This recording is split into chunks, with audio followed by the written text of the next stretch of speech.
India सम्मेलन 2022 का उद्घाटन करने जा रहे हैं। देश में सेमीकंडक्टर की भारी कमी को देखते हुए यह सम्मेलन काफी अहम माना जा रहा है। भारत इस सेक्टर में आत्मनिर्भर होने की तैयारी कर रहा है। इस मौके पे सेमीकंडक्टर को लेकर प्रधानमंत्री नरेंद्र मोदी संबोधित भी करने जा रहे हैं। बेंगलुरु में आज से 1 मई तक ये सम्मेलन चलेगा। इस सम्मेलन को आयोजित करने का उद्देश्य देश को ग्लोबल सेमीकंडक्टर हब बनाना और चिप डिजाइन और मैन्युफैक्चरिंग के अनुकूल माहौल पैदा करना है। सरकार सेमीकंडक्टर सेक्टर को काफी प्रमुखता से ले रही है। पिछले साल दिसंबर से सरकार ने PLI स्कीम के तहत सेमीकंडक्टर और डिस्प्ले मैन्युफैक्चरिंग के लिए 76,000 करोड़ खर्च करने का ऐलान किया था। केंद्रीय मंत्री अश्विनी वैष्णव और राज्य मंत्री राजीव चंद्रशेखर के मार्गदर्शन में इस सम्मेलन का आयोजन किया जा रहा है। उद्योग संघों, अनुसंधान संगठनों, शिक्षा और उद्योग जगत के जाने माने दिग्गज इस सम्मेलन में शामिल हैं। देश में भारत सेमीकंडक्टर मिशन को साकार करने और भारत की आकांक्षाओं से पूरी दुनिया को अवगत कराने की दिशा में ये अहम कदम माना जा रहा है।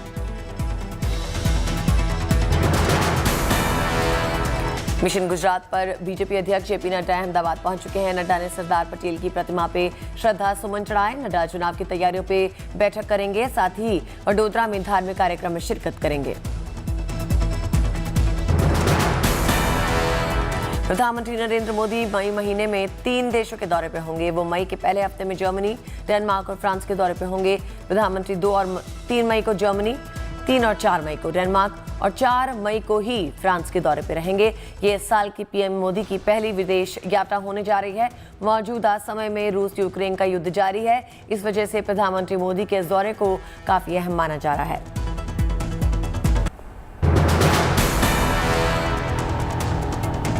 प्रधानमंत्री नरेंद्र मोदी आज ग्लोबल पाटीदार बिजनेस समिट को भी वर्चुअली संबोधित करने वाले हैं। सूरत में 3 दिन का शिखर सम्मेलन आयोजित हो रहा है। सरदार धाम पाटीदार समुदाय के सामाजिक और आर्थिक विकास को गति प्रदान करने के लिए मिशन 2026 के अंतर्गत इस सम्मेलन का आयोजन किया जा रहा है।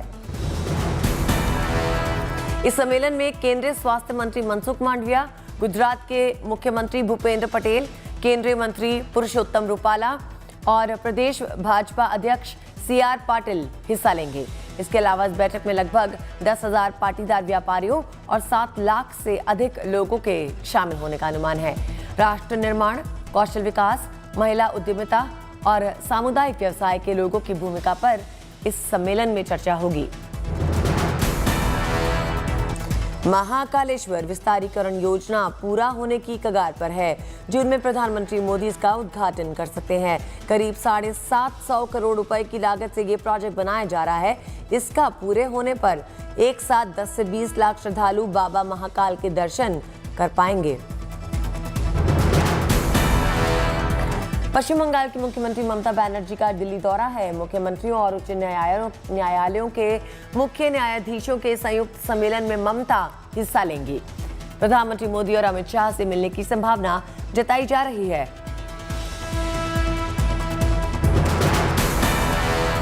पच्चीस जून को अंतर्राष्ट्रीय योग दिवस की तैयारी देश भर में हो रही है। हिमवीर भी खुद को योग दिवस पर होने वाले कार्यक्रम के लिए तैयार कर रहे हैं। उत्तराखंड में हिमालय पर्वत पर 15,000 फीट की ऊंचाई पर ITBP के जवान योग करते नजर आए। शून्य से कई डिग्री नीचे तापमान में बर्फ की मोटी चादर पर इनका जोश और जुनून देखते ही बन रहा है।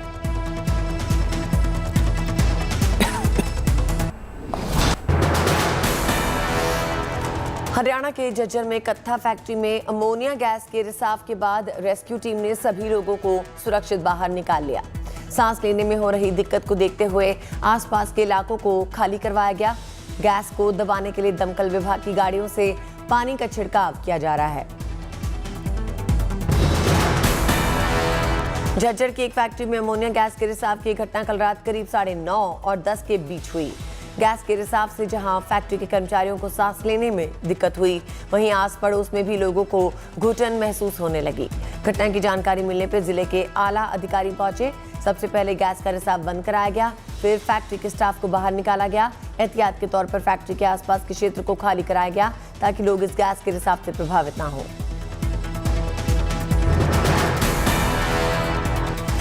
सांसद नवनीत राणा और उनके विधायक पति की जमानत याचिका पर आज सेशन कोर्ट में सुनवाई होगी। पिछली सुनवाई पर उनको राहत नहीं मिल पाई थी। आज सरकारी पक्ष अपना जवाब देगा। दोनों पर देशद्रोह का आरोप लगाया गया है। अमरावती में राणा दंपति के घर के सामने अमरावती पुलिस का 24 घंटे पहरा होगा। सुरक्षा कड़ी कर दी गई है। एक चौकी का निर्माण किया गया है जहां हर वक्त गार्ड रहेंगे। हनुमान चालीसा को लेकर राणा दंपति घर पर शिव सैनिकों ने 23 तारीख को जो हंगामा किया उसमें उनके घर पर पथराव किया गया था। राज ठाकरे को औरंगाबाद में कर्फ्यू के बीच मिली रैली की अनुमति, लेकिन कुल 16 शर्तों के साथ। लाउडस्पीकर विवाद के बीच महाराष्ट्र नवनिर्माण सेना के प्रमुख राज ठाकरे को औरंगाबाद में रैली की अनुमति मिल गई है। कड़ी शर्तों के साथ 1 मई को ठाकरे को सांस्कृतिक क्रीड़ा मैदान मंडल मैदान में बैठक की इजाजत मिली है।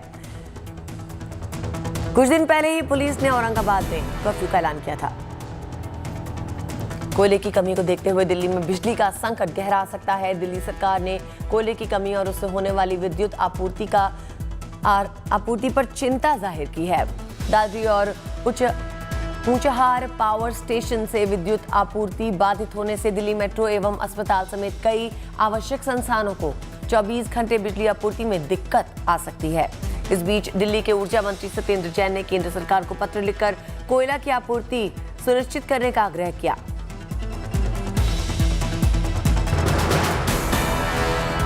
देश में कोयले के संकट को गहराता देखा जा रहा है और इसका असर देश के अलग अलग राज्यों में बिजली संकट के तौर पर देखने को मिल रहा है। लेकिन सरकार आंकड़ों के जरिए कोयला पर्याप्त होने की बात कह रही है।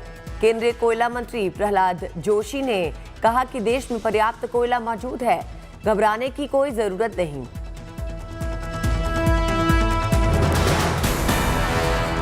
बिजली संकट के बीच अखिलेश यादव ने योगी सरकार पर गंभीर आरोप लगाए। उत्तर प्रदेश में इन इलाकों में जहां एसपी का वोटर रहता है वहां बड़े पैमाने पर बिजली काटी जा रही है। सरकार ने टारगेट दिया है कि 100 लोगों पर कार्रवाई करी जाए। इससे पहले उमर अब्दुल्ला ने ये मुद्दा उठाया था।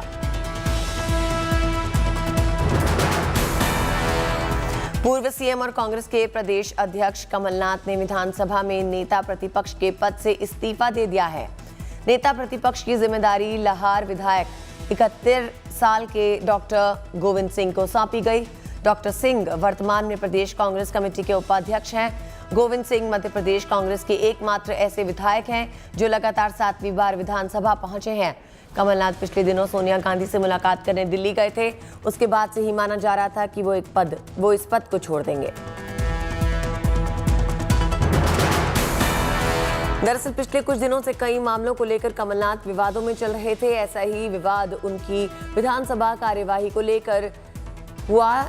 एक टिप्पणी को उन्होंने किया जिस पर विवाद छिड़ा, जिस पर बीजेपी ने आपत्ति जताई। कमलनाथ ने कहा कि वो बीजेपी की बकवास सुनने के लिए सदन की कार्रवाई में नहीं जाते। इसी बयान पर बीजेपी ने विधानसभा अध्यक्ष से कार्रवाई की मांग की थी।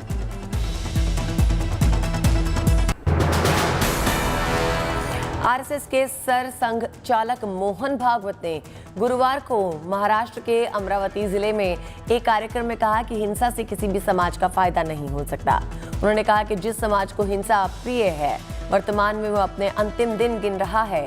उन्होंने कहा कि सभी समुदायों को एक साथ लाना और मानवता की रक्षा करना जरूरी है। सभी को इस काम को प्राथमिकता के आधार पर करने की जरूरत है। एमएनएस प्रमुख राज ठाकरे ने उत्तर प्रदेश के मुख्यमंत्री योगी आदित्यनाथ को बधाई दी। साथ ही राज्य के सीएम और चचेरे भाई पर तंज कसा। ठाकरे ने कहा कि महाराष्ट्र में योगी नहीं बल्कि भोगी बैठे हैं। एक योगी की जरूरत महाराष्ट्र को भी है। जवाब में डिप्टी सीएम अजीत पवार ने सवाल किया कि आखिर आज अचानक कुछ लोगों को लाउडस्पीकर की याद कैसे आने लगी। अलविदा जुम्मे की नमाज आज होगी, जिसके लिए लखनऊ के इस्लामिक सेंटर ऑफ इंडिया ने एक एडवाइजरी जारी की, जिसमें नमाजियों से मस्जिद के अंदर ही नमाज अदा करने की अपील की गई ताकि नमाजियों की वजह से ट्रैफिक जाम ना हो। ऐशबाग ईदगाह के इमाम मौलाना खालिद रशीद फिरंगी महली ने लोगों से अपील की कि मस्जिदों में लगे लाउडस्पीकर की आवाज़ भी इलाहाबाद हाई कोर्ट की लखनऊ बेंच के फैसले के मुताबिक ही रहे। यूपी में 21,000 से ज्यादा लाउड स्पीकर उतारे जा चुके हैं। अब तक 42,000 से ज्यादा जगहों पर लाउड स्पीकर की आवाज कम की जा चुकी है। अलीगढ़ में भी धार्मिक स्थलों से लाउड स्पीकर हटाने का काम शुरू हुआ, जिसके चलते 180 के आसपास लाउड स्पीकर धार्मिक स्थलों से हटाए गए और 900 के आसपास लाउड स्पीकर की आवाज कम की गई है।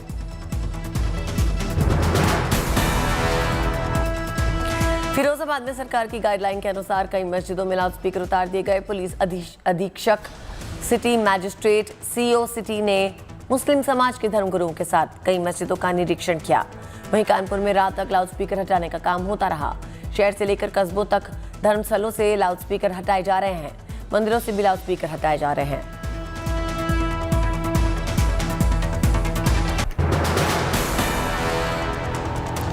National immunisation technical advisory group यानी NTAGI की आज बैठक होगी। बैठक में 5 से 12 साल के बच्चों की वैक्सीनेशन पे फैसला होगा। साथ ही दूसरा डोज और बूस्टर डोज के बीच गैप कम करने पे भी सहमति बन सकती है। इससे पहले भारत के औषधि महानियंत्रक DCGI ने 26 अप्रैल को 6 से 12 साल तक के बच्चों के लिए भारत बायोटेक की कोवैक्सिन को इमरजेंसी यूज की मंजूरी दी थी। इससे पहले देश में 5 से 12 साल के बच्चों को वैक्सीनेशन को लेकर केंद्रीय स्वास्थ्य मंत्री मनसुख मांडविया ने अहम जानकारी दी। उन्होंने कहा कि 5 से 12 साल के बच्चों के वैक्सीनेशन को लेकर हेल्थ मिनिस्ट्री NTAGI की सिफारिश का इंतजार कर रही है। NTAGI की सिफारिश के बाद ही कोई फैसला लिया जाएगा।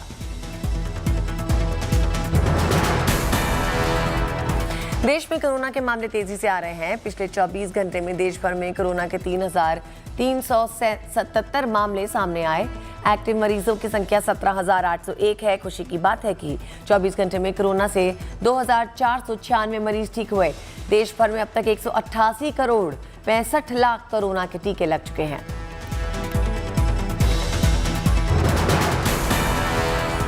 दिल्ली के जहांगीरपुरी इलाके में हुई हिंसा मामले में स्पेशल सेल ने एक अहम गिरफ्तारी की। गिरफ्तार आरोपी का नाम फरीद उर्फ नीटू है, जो कि इलाके का नामी बदमाश है। आरोपी पे कई आपराधिक मुकदमे दर्ज हैं। फरीद उर्फ नीटू को स्पेशल सेल ने कोलकाता से गिरफ्तार किया। ये मुख्य आरोपी है जिसने भीड़ को उकसाने में अहम भूमिका की। कोर्ट ने 1984 के सिख विरोधी दंगे के दौरान सरस्वती विहार के एक मामले में पूर्व कांग्रेस नेता सज्जन कुमार को 1 लाख रुपए के मुचलके पर जमानत दे दी है। साथ ही कोर्ट ने सज्जन कुमार को बिना अनुमति देश न छोड़ने के निर्देश दिए हैं। इस मामले में जमानत मिलने के बावजूद सज्जन कुमार जेल से बाहर नहीं निकल पाएंगे, क्योंकि वो एक अन्य मामले में उम्र कैद की सजा काट रहे हैं।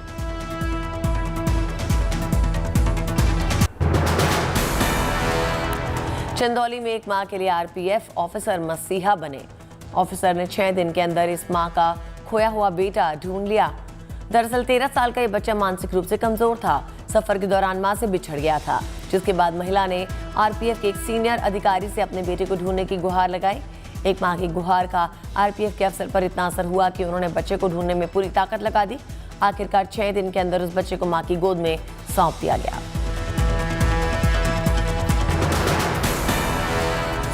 मुंबई में अनोखा चलता फिरता कॉन्फ्रेंस और मीटिंग रूम तैयार किया गया है। कॉन्फ्रेंस ऑन व्हील्स के तहत अनोखी साइकिल बनाई गई है। ऑफिस स्पेस की कमी को देखते हुए यह अनोखा तरीका इजाद किया गया।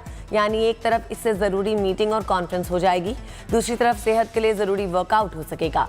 अश्विन दमानी नाम के एक शख्स ने इस अनोखे कॉन्फ्रेंस रूम को स्क्रैप से तैयार किया है।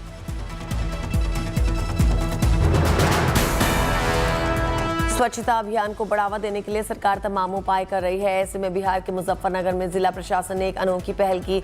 मुजफ्फरपुर जिला प्रशासन ने ब्लॉक कंपाउंड में एक टॉयलेट क्लिनिक खोला है, जहां खराब पड़े शौचालयों की रिपेयरिंग से लेकर तमाम तरह की समस्याओं का समाधान किया जा रहा है। इस क्लिनिक में स्वच्छता संबंधी जानकारी के साथ मिस्त्री की सुविधा उपलब्ध कराई जाती है। मिर्जापुर के विंध्याचल में मशहूर मां विंध्यवासिनी मंदिर में एक भक्त ने 100 किलो चांदी का दरवाजा चढ़ाया। विधिवत पूजा अर्चना के बाद मंदिर के गर्भगृह के प्रवेश द्वार पर यह दरवाजा लगाया गया। रांची के रहने वाले भक्त ने मां विंध्यवासिनी को एक कीमती भेंट दी। चांदी के इस दरवाजे का निर्माण राजस्थान के कारीगरों ने किया है।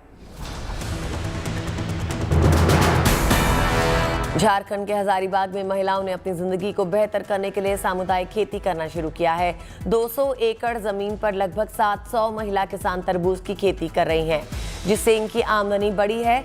हजारीबाग के चरही में महिला किसानों के पास जमीन के बहुत ही छोटे छोटे टुकड़े थे, जिससे उनका गुजारा मुश्किल था। तब महिलाओं ने सामुदायिक खेती करने का फैसला किया और आसपास के गांव की 700 से ज्यादा महिलाओं ने मिलकर तरबूज की खेती शुरू की। आईपीएल में गुरुवार को खेले गए मुकाबले में दिल्ली ने कोलकाता नाइट राइडर्स को 4 विकेट से मात देकर शानदार जीत हासिल की। दिल्ली की चौथी जीत है। इस मैच में कोलकाता ने दिल्ली के सामने 147 रन का लक्ष्य रखा था, जिसे दिल्ली ने 6 विकेट खोकर 6 गेंद रहते आसान जीत हासिल की। वहीं कोलकाता की आईपीएल के मौजूदा सीजन में लगातार 5वीं हार हुई है।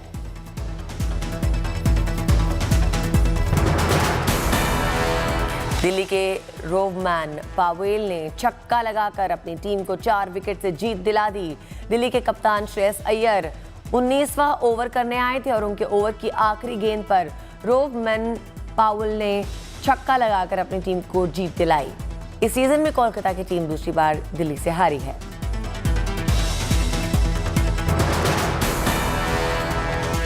इस हार के साथ ही कोलकाता के लिए प्लेऑफ की राह मुश्किल हो चुकी है। वानखेड़ी की पिच पर 146 रन बनाने के बाद ही कोलकाता की हार लगभग तय हो चुकी थी, लेकिन उमेश यादव ने शानदार गेंदबाजी कर अपनी टीम की मैच में वापसी करवाई। अंत में रोवमैन पावेल ने 33 रन बनाकर अपनी टीम को जिताया।